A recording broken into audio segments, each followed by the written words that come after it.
자, 이항 분포입니다. 자, 이 부분도 조금 큰 그림을 먼저 얘기할 필요가 있어요. 자, 우리가 확률 변수에 대한 얘기를 하면서 확률 변수는 두 가지가 있다라고 얘기를 했습니다. 뭐였죠? 이산 확률 변수와 연속 확률 변수가 있다라고 했어요. 아니, 다 씁시다. 확률 변수. 통계는 용어가 굉장히 중요하기 때문에 잘 알아야 돼요. 반대로 잘 알면은 엄청 쉽습니다. 자, 이산 확률 변수를 표현할 수 있는 방법엔 뭐가 있다 그랬지? 확률 질량 함수, 그쵸? 이건 잘 안 쓴다 그랬고, 뭘 잘 쓴다 그랬지? 확률 분포 표, 그쵸? 자, 이 두 가지를 많이 쓴다 그랬어요. 두 가지를 많이 쓰는 게 아니라 이 두 가지를 쓸 수 있고, 확률 질량 함수는 잘 안 쓰고 확률 분포표를 많이 쓴다라고 얘기를 했었습니다. 자, 그 다음에 이건 아직 아직 다 끝낸 내용이 아니긴 한데, 여기서 이제 뭐 확률 밀도 함수, 자, 이런 게 있다라고 했어요. 표현 방법으로. 자, 근데 그냥 뭐 이렇게 표현할 수 있다 하고 이산 확률 변수에 해당하는 모든 확률 변수를 다 배우고 연속 확률 변수에 대해서 나오는 모든 확률 변수를 다 배울 수가 없기 때문에 우리는 이산 확률 변수의 대표 주자와 연속 확률 변수의 대표 주자를 각각 하나씩 배워요. 하나씩 배웁니다. 하나씩. 그러니까 대표 예죠. 뭐 T 변수 뭐 이렇게 대학 가면은 통계를 대학에서 배울 때는 이 이산 확률 변수와 연속 확률 변수에 대한 예가 엄청 많아요. 그러니까 궁금하면 대학 가서 공부하세요.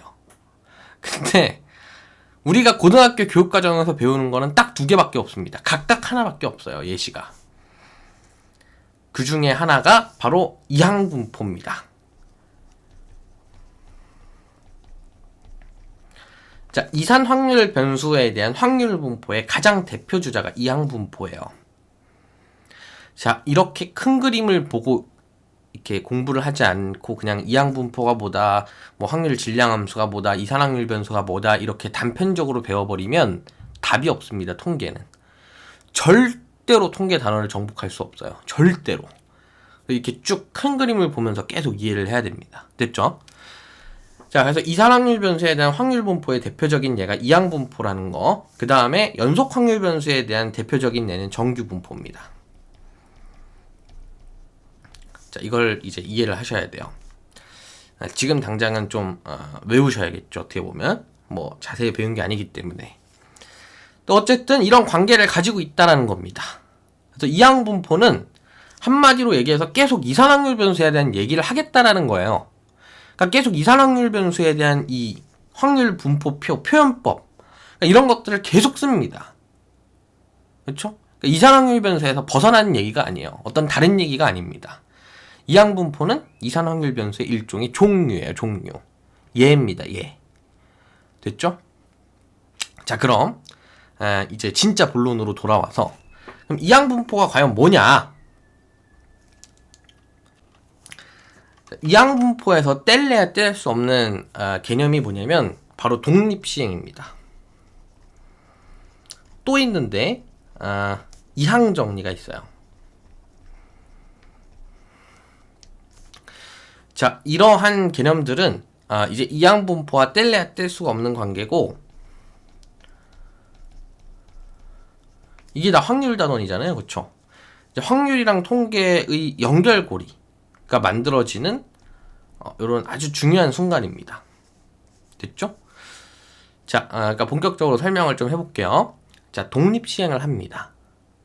독립시행을 막 하는데 독립시행에서 또 나타나는 확률이 있잖아요. 그 확률을 확률 변수로 정리한 게 이항 분포입니다. 자, 예를 들어 볼까요?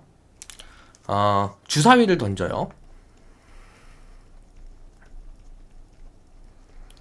주사위를 던지는데 주사위를 총 3번 던질 겁니다. 자, 주사위를 3번 던지는데 뭐라고 예를 들어 볼까? 1이 나오는 횟수? 이렇게 해볼까요? 자, 1이라는 숫자가 나오는 횟수를 가지고 확률 변수를 만들어 볼게요. 자, 그럼 주사위를 3번 던지면은요, 1이 한 번도 안 나올 수도 있겠죠. 한 번 나올 수 있고, 두 번 나올 수 있고, 우연히 세 번 다 1이 나올 수도 있겠죠. 자, 이거를 이제 이항분포라고 합니다. 이런 특수한 관계를 이항분포라고 해요. 이항분포는 독립시행이 아니면 만들어질 수가 없습니다. 독립시행으로 만들어진 확률 분포라고 보시면 돼요. 확률 변수에, 이산 확률 변수에 대한 확률 분포를 이항분포라고 말한다. 이렇게 이해를 하고 있어도 충분합니다. 됐죠? 자, 그러면은 이 각각의 확률은 어떻게 구하느냐? 이게 또 이제 이슈가 되겠죠. 자, 주사위를 3번 던지는데요. 1이라는 숫자가 한 번도 안 나오려면 이런 식의 확률이 돼야 돼요. 그쵸? 그렇지 않겠어요?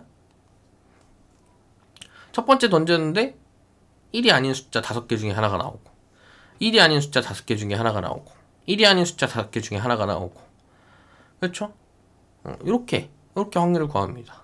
그러면 6분의 5에 3승이 되겠죠. 이렇게 쓰지 말자. 6분의 5에 3승 이렇게 되겠죠. 자, 그리고 한 번 나옵니다. 한 번. 그러면은 한 번은 나오고 두 번은 안 나오고, 자, 이런 식이 되겠죠. 그래서 6분의 5의 제곱 이렇게 쓸 수 있습니다. 근데 여기서 생기는 문제가 있어요. 뭐냐면 주사위를 3번 던지잖아요. 그렇죠?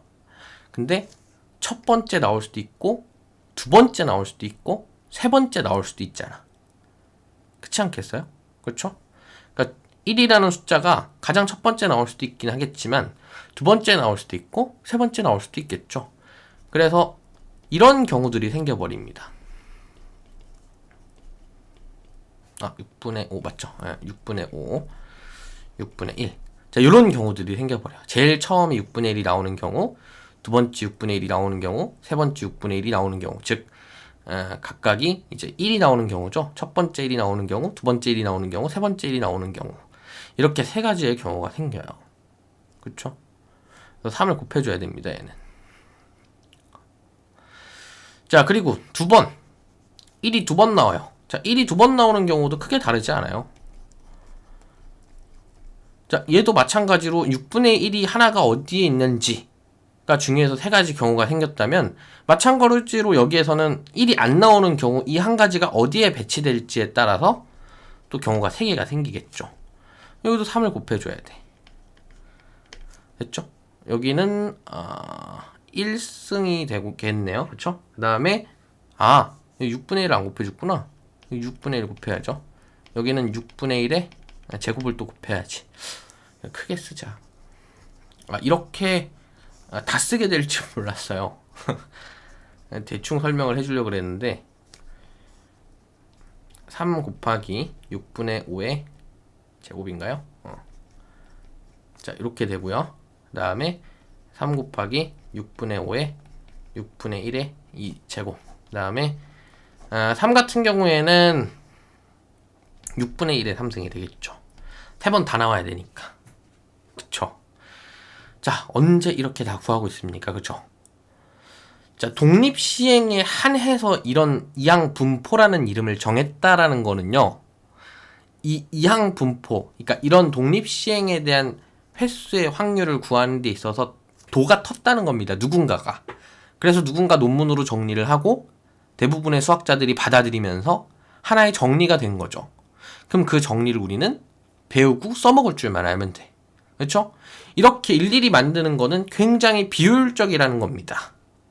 그래서 어떤 이제 규칙을 발견을 해냈냐면, 이런 규칙을 발견해냈어요. 사실 뭐 규칙이라기보다는 그냥 바로 생각해낼 수 있는 이렇게 어렵지 않은 개념이긴 한데, 자, 이항분포의 확률이라는 것은 반드시 이런 것을 따른다 라는 걸 찾아냅니다. 뭐냐면요, 이 n은 시행횟수입니다. x는 확률 분포에 대한 숫자죠. 이제 이런 숫자들입니다. 이런 숫자 몇 번이 나오는지 뭐 이런 거에 해당하는 숫자들. 그 다음에 p는 그것에 대한 시행 확률. 그 다음 q는 1 빼기 p입니다. 전체 확률에서 시행되는 확률을 뺀 그런 확률의 값을 Q라고 해요. 자, 그러면 우리 여기다가 적용을 한번 시켜볼까? 이게 과연 맞는지. 자, 전체 시행은 3번 하고요. 그치? 0, 1, 2, 3. 자, 이렇게 되죠. 0은 3C0에 6분의 1의 확률이 0번 일어나는 거죠. 그 다음 6분의 5의 확률이 3번 일어납니다. n-x 3 빼기 0이니까 3이죠. 자, 얘가 과연 우리가 썼던 6분의 5의 3승과 같은 숫자일까요? 3C0 1이죠? 6분의 1의 0승 1입니다. 이게 만들어진다는 얘기예요. 그 다음에 1 같은 경우에 얘는 3C1의 6분의 1의 1승 6분의 5의 제곱 이렇게 되죠? 같습니까? 같죠? 3 곱하기 6분의 5의 제곱 3 6분의 5의 제곱 6분의 1 여기 6분의 1 곱해야 된다 그랬죠? 같아요. 다 같은 수가 만들어집니다. 이건 다 생략할게요. 자, 그래서 이런 정리를 따른다. 이거를 이제 얘기하고자 하는 부분이 바로 이제 요 이항 분포에 대한 부분이에요. 자, 아까 근데 뭐 이항 정리랑 관련이 있다 이런 얘기를 제가 잠깐 했었죠. 그렇지? 자, 얘를 쭉 다 더하면 1이 나온다. 뭐 아까 그런 얘기도 했었죠. 그게 이항 정리랑 굉장히 닮아 있습니다. 자, 어떤 부분이 닮아 있냐면 Q는 1 빼기 P이기 때문에 P 플러스 Q라는 값은 1이에요. 그쵸? P 플러스 Q에 대한 N제곱을 이항 정리에 대해서 정리를 쭉 하잖아요. 그러니까 전개를 하잖아. 그럼 일반항이 얘입니다. NC0에 P에 N승? 0승 해야겠죠? 그쵸? 0승에 Q에 N승 더하기 NC1에 P의 1승 곱하기 Q의 n-1승인가요? 이렇게 뭐 이렇게 이제 이항 정리에 대해서 정리를 해서 쭉 쓰다 보면 일반항을 이렇게 쓸 수 있다라는 거예요. 그러니까 얘는 이항 분포는 이항 정리의 일반항으로서 만들어진 정리입니다. 그러니까 따름 정리죠. 이항 분포는 이항 정리에 대한. 자, 그래서 이항 정리에 대한 성질들을 많이 공유하겠죠. 당연히 이항 분포라는 부분은. 그래서 뭐 어렵게 나올 수 있으면 어렵게 나오겠는데 뭐 그렇게 어렵게 나오진 않습니다. 그 이유도 지금 전체 리뷰를 하면서 잠깐 설명을 또 드릴게요. 자, 리뷰를 좀 해봅시다. 우리는 이산 확률 변수와 연속 확률 변수 이 두 가지 확률 변수에 대해서 배우고요. 이산 확률 변수의 대표 주자로 이항 분포라는 것을 배웁니다. 얘는 독립 시행에 대한 횟수를 가지고 그 확률 분포를 만드는 거를 이항 분포라고 해요. 근데 얘를 뭐 이렇게 쭉쭉 해보다 보니까 정리해보니 이런 법칙을 따르는데 얘는 마치 이항 정리 같은 느낌이 들더라. 그렇죠? 이렇게까지 설명을 드렸습니다. 됐죠? 그래서 아까 무슨 얘기 하려고 그랬지 내가? 이항 분포, 독립시행, 이항 정리. 그래서 이 부분에 대한 문제. 그쵸? 문제가 이제 막 어렵게 나오진 않는다. 뭐 이항 정리에 대한 뭐 성질을 쓰거나 뭐 그렇게 나오진 않는다. 라고 했던 이유가 뭐냐면 사실요. 이 확률 변수 혹은 확률 분포에 대한 이해를 제대로 했는지는 이산 확률 변수에 대한 확률 분포에 대해서 물어보는 경우가 많아요. 그러니까 이 부분을 많이 활용해서 물어봅니다. 요 부분, 딱 요 부분만 물어보기 위해서는 연속 확률 변수에 대한 확률 분포로 물어보지 않고 요 부분을 주로 이용해요. 요건 나중에 이제 활용해서 뭐 이제 좀 실생활이랑 관련된 뭐 실제 우리가 뭐 그 총선을 하거나 대선을 할 때 뭐 오차 범위 내에서 뭐 몇 퍼센트 오차 범위 내에서 접전이다, 뭐 오차 범위를 한참 넘어서 뭐 누가 우세하다 이런 얘기 하잖아요. 그러니까 그렇게 활용하는 부분이 이제 여기에서 많이 쓰이고 그냥 단순히 통계 기초적인 내용에 대해서 이해를 했는지를 물어볼 때는 이 이산 확률 변수를 이용해서 물어봐요. 당연히 기초적인 부분에 대한 내용을 물어보니까 문제가 어려워질 수가 없죠. 그쵸? 무슨 얘기하는지 잘 알겠죠? 그렇죠? 그래서 이제 어려워지지 않는 건데, 문제는 나중에 가서요. 지금 이건 헷갈려질 수 있는 여지가 있으니까 대충 얘기를 하겠는데, 나중에 이 시행을 엄청 많이 하면은 얘가 마치 정규분포와 같은 성질을 띱니다. 그래서 이항분포가 마치 연속확률 변수처럼 다뤄질 수가 있어요. 아직 수능에서는 저는 출제가 된 줄 알고 찾아봤었는데 수능에서는 아직 출제가 된 적이 없더라고요.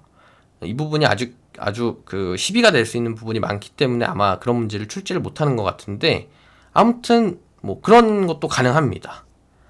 그래서 뭐 되게 다변화할 수 있는 아이기 때문에 잘 알아둘 필요가 있어요. 얘가 뭔지는 확실하게 알아야 됩니다. 근데 뭐 어쨌든 문제는 아직까지는 어렵지 않게 나왔다. 이렇게까지 정리를 할 수 있을 것 같아요. 자, 좀 더 할 얘기가 있는데 잠깐 끊어갑시다.